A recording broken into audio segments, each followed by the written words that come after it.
Hey, salut à toutes et à tous, chers abonnés de la page Team Carp Aventure. Donc là c'est ça, je me suis installé sur une île en face du parc Saint-Laurent, à Repentigny. Donc c'est ça, là, je suis en train de tester des spots là pour le full l'île qui voudrait ouvrir des spots justement de pêche à carpe. Je suis sur une petite île, j'ai une roselière à ma droite et à ma gauche en fait j'ai une coupure qui traverse en fait l'île. Là, ça fait comme un petit bassin avec un petit chenal. Et donc, là, c'est ça. Je viens passer 48 heures, puis je vais essayer de tester le spot, voir un peu ce que ça donne. Donc, il y a un petit peu d'herbier devant, à peu près 1 mètre d'eau, puis après ça creuse tout doucement.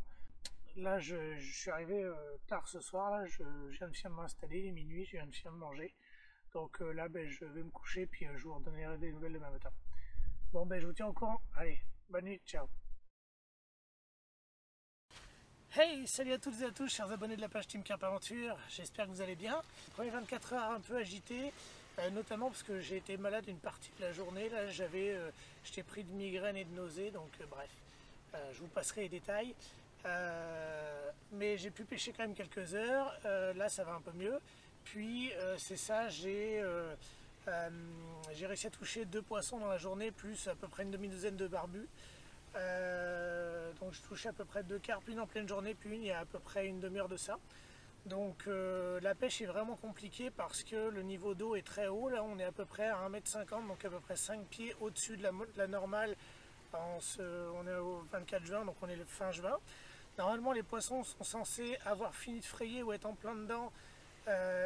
Ils sont sur le fleuve, ils sont en train de se préparer à. Normalement les températures avoisinent pas loin des 20 degrés Celsius dans l'eau.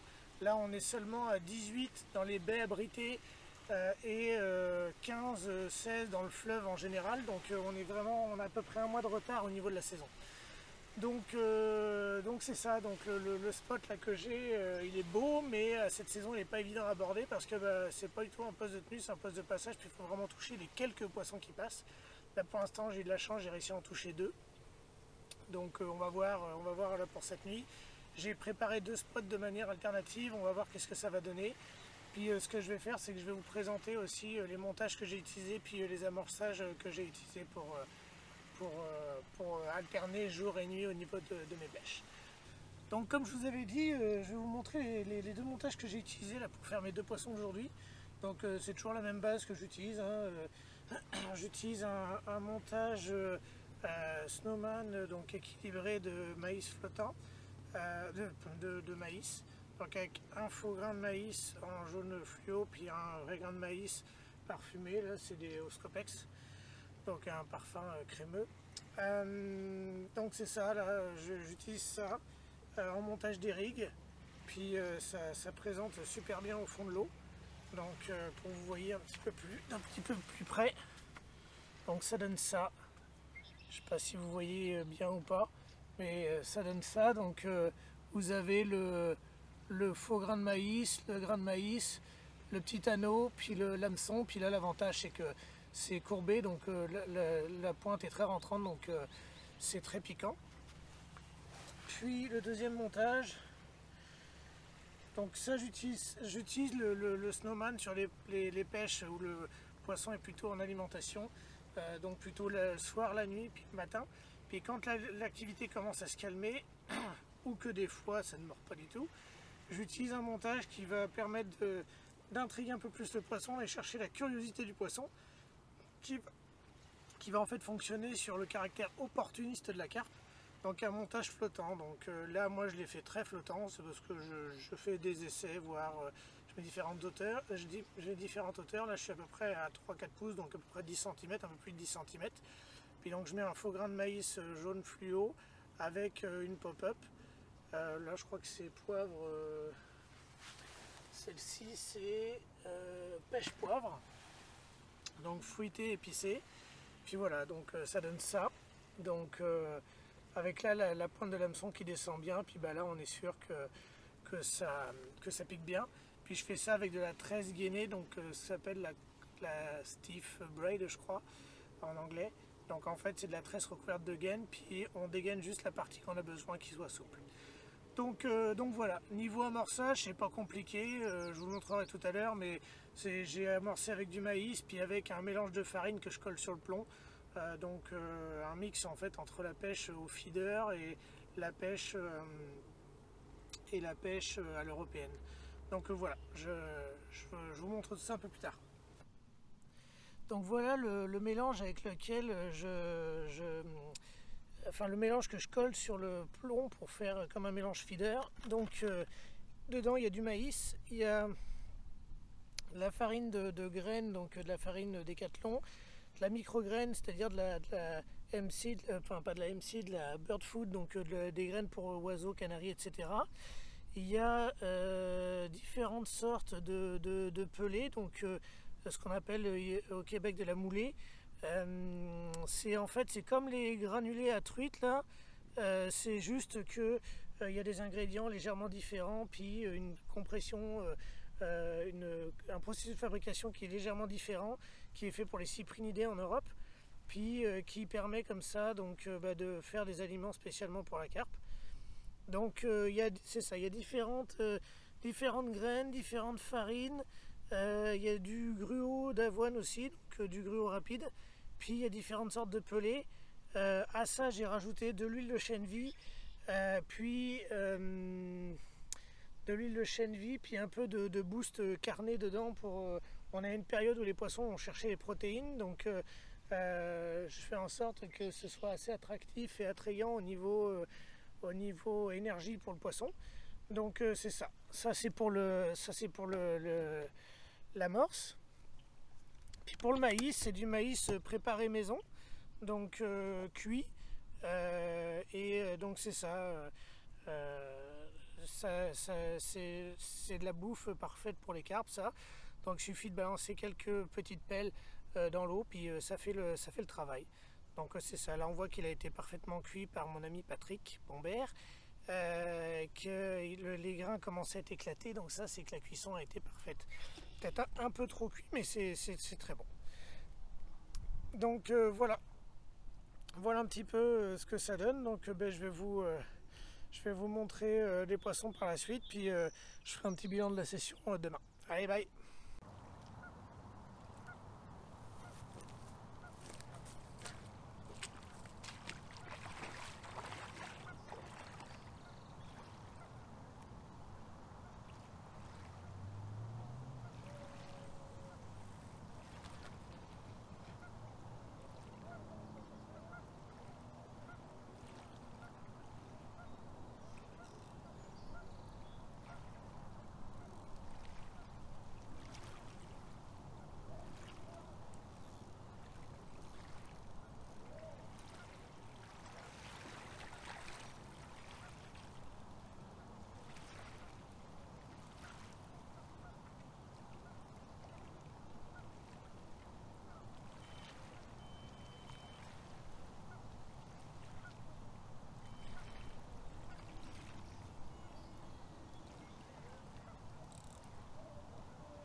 Bon ben salut à toutes et à tous. Hein. Donc il est 6 h du matin et lundi, dernière matinée de pêche, je pars dans 4 heures. Et voilà ce qui m'a réveillé. J'étais tranquillement en train de dormir. Puis voilà la petite pépite qui m'a réveillé.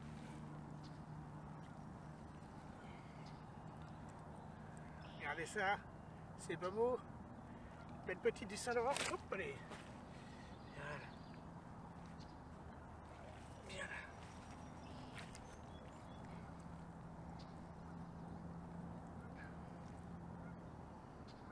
Bon, c'est petit, hein. 6-7 kilos. Mais ça fait plaisir. Ça fait toujours plaisir de se réveiller avec ça. Hein? Bon, allez, je vais la remettre à l'eau.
Bon ben, bonjour à toutes et à tous, hein, chers abonnés.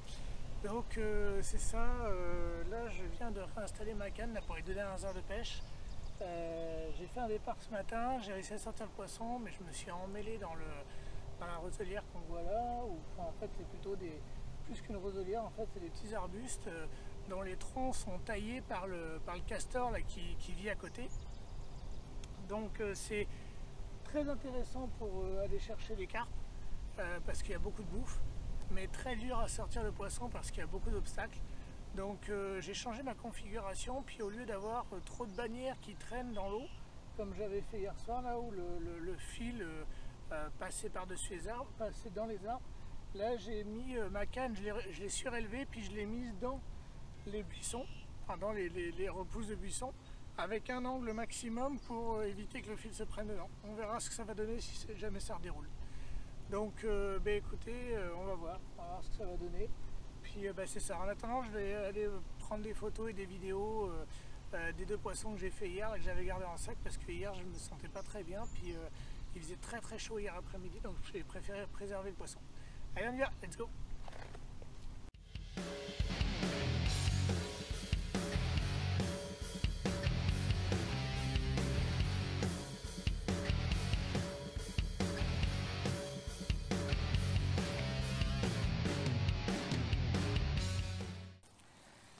Bon, alors celle-là, elle m'a donné du fil à retordre hier à sortir, elle est toute petite, mais elle a vraiment la pêche. C'était incroyable. Si je me prends pas un coup de queue pendant que je fais la photo et la vidéo là, j'ai de la chance parce que c'est vraiment incroyable. La pêche et la force qu'elle a, c'est impressionnant.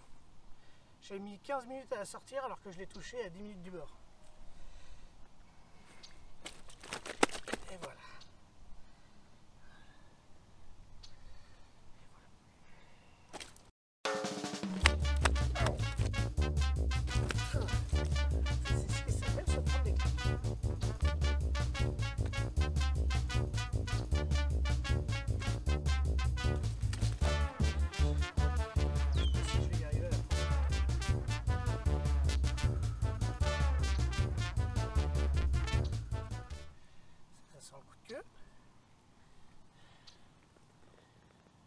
Une torpille du Saint-Laurent. Impressionnant. Tout en longueur là, tout en muscles. Vraiment un superbe poisson. Elle m'a comblé de bonheur celle-là. Franchement le combat incroyable.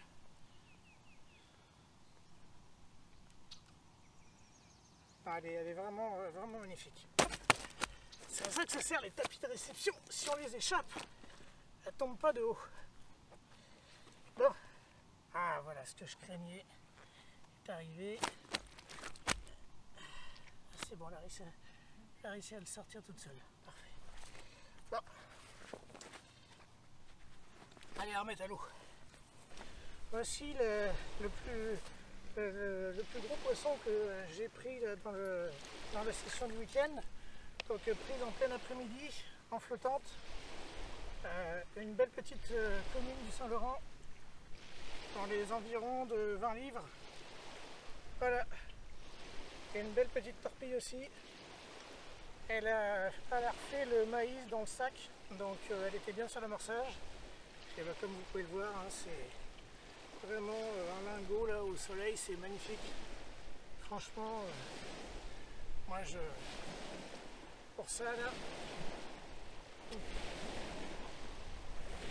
moi je serais prêt à tout. C'est ça donc pris sur un montage flottant à décoller de 3 pouces. Puis avec donc de la pop-up pêche and pepper de chez Sticky Bait. Puis avec un maïs flottant, donc vraiment un beau poisson. Allez, on va la remettre à l'eau.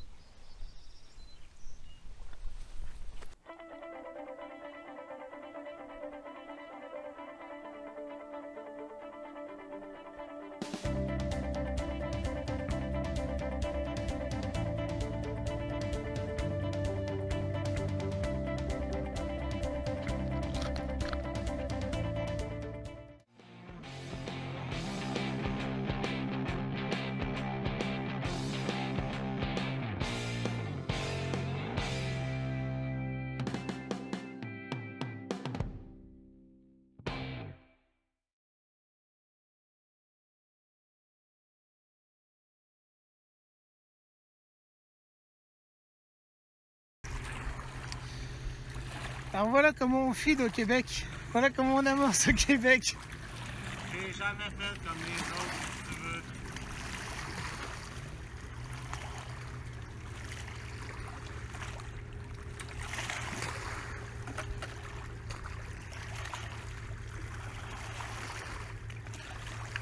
Ça marche. C'est le résultat qui compte. Et non la manière d'y parvenir.